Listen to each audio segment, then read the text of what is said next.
ერთ-ერთი ყველაზე დამაზიანებელი რამ, რასაც მშობლები გაშორების პროცესში აკეთებენ ხოლმე, არის ის, რომ ადანაშაულებენ ბავშვის წინაშე ერთმანეთს.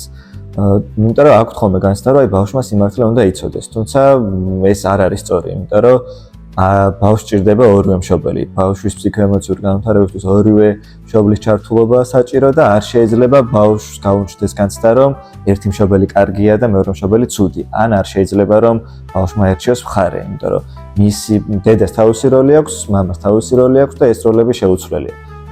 პირველ რიგში ძალიან მნიშვნელოვანია, რომ ბავშვს ეს ყველაფერი აუხსნათ. აუხსნათ მისთვის გასაგებიანით და აუხსნათ ერთად.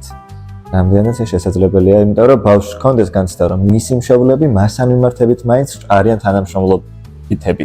სწორად შევარჩიოთ მომენტი, როდის ვეთქვით ბავშვს ამას.